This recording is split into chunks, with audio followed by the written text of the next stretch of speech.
भगवान के सारे परिकर पुत्र सारे नाती पोते एक दिन खेलते हुए चले गए जंगल में, उपवन में, एक उपवन में बागीचे में खेल रहे थे। और जब खेलते हुए उनको प्यास लगी और गए तो क्या देखा, एक कुआं था।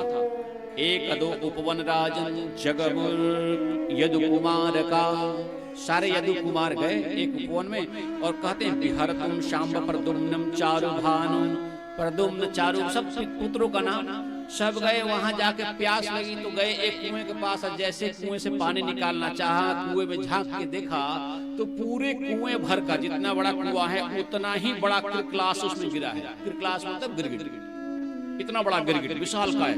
अब इतना बड़ा कुआं, चौड़ा कुआं हो, उसमें उतना बड़ा गिरगिट अगर गिरा हो तो आश्चर्य की बात है कि गिरगिट इतना बड़ा होता नहीं।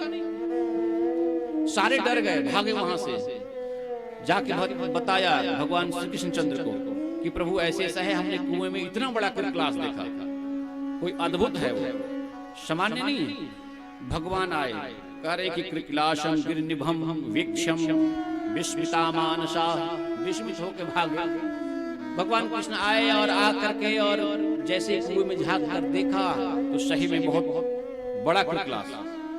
भगवान ने हाथ लगाया कुएं में, ये देखिए यही चैतन्यता का प्रभाव। कुआं कितना नीचे है, भगवान ऊपर है, हाथ लगा के उसको निकाल रहा। यह है चिन्मय, इसी को चिन्मय बोलते हैं।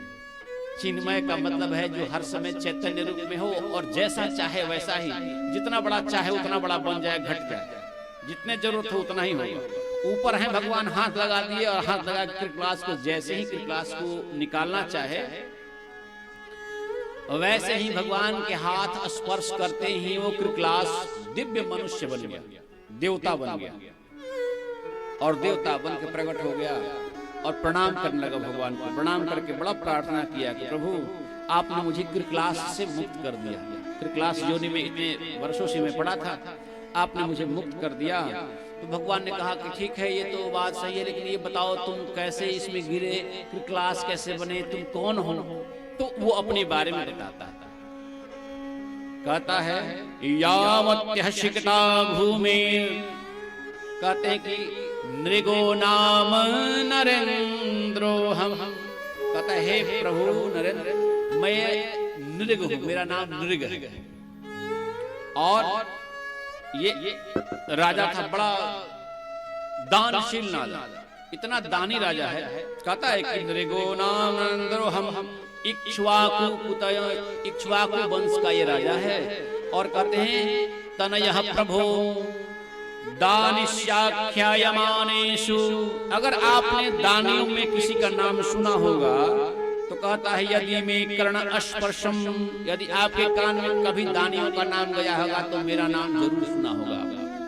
इतना बड़ा दानी, जैसे दानियों में है कर्ण का नाम ऊपर आता है, ऐसे दानियों में इसका नाम सबसे ऊपर है। कह रहे कि अगर आपने दानी का नाम सुना तो मेरा नाम जरूर सुना होगा।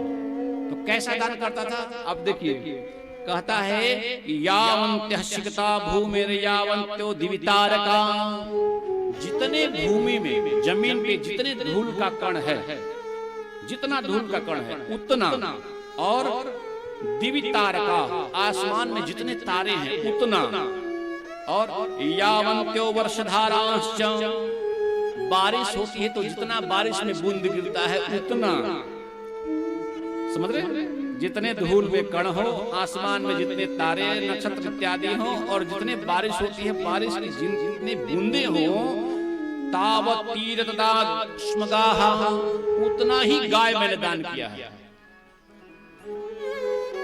एक गाय दान करते हैं हम लोग तो सोचते हैं कि तर जाएंगे, और ये सोचिए कह रहे कि आकाश में तारे गिर सकते हैं, लेकिन मेरा गाय दान किया हुआ कोई गिर नहीं सकता। धूल कण जितने पृथ्वी पे हो उससे भी ज्यादा, बारिश में कितनी बूंद होती है उससे भी ज्यादा, उतना ही गाय मैंने दान किया। प्रतिदिन करोड़ों गाय दान करता, लेकिन भगवान ने कहा तो ये तो बहुत ही अच्छी बात है, इतना बड़ा धर्म, इतना बड़ा दान करने के बाद तुम क्रिकलास बने।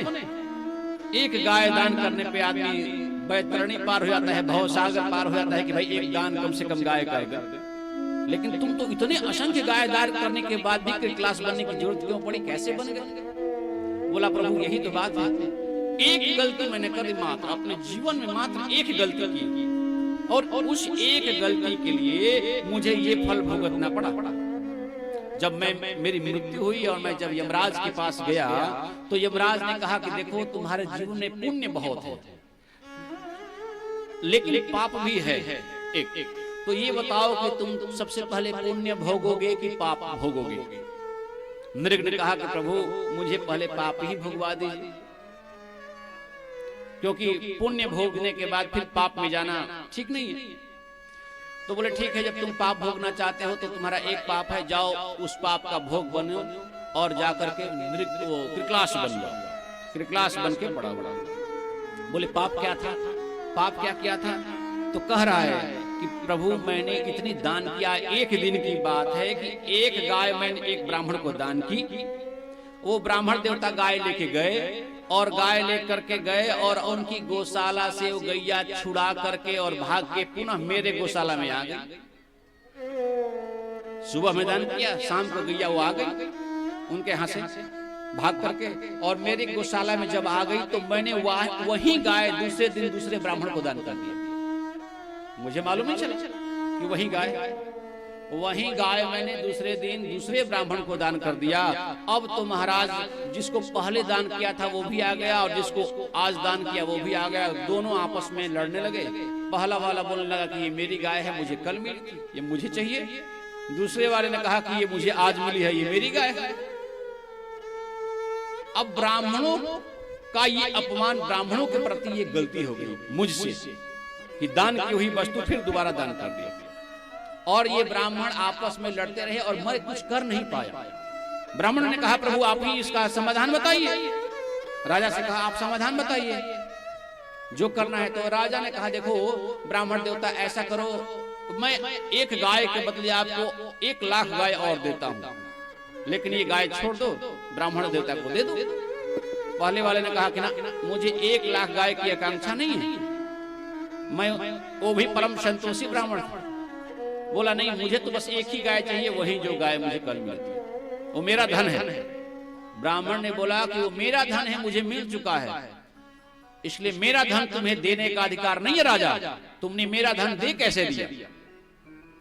मान लो मेरा धन है और मैं कहीं गया हूं तो क्या तुम धन को ले लोगे, दूसरे को दे दोगे मेरे बिना पूछे?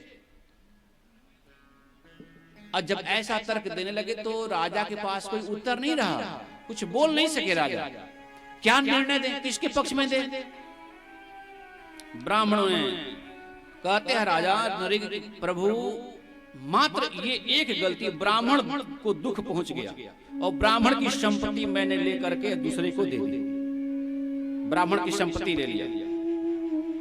इस एक पाप के कारण, दुख के कारण मुझे वर्षों ये कृकलाश बनना पड़ा, ग्रेड बनना पड़ा।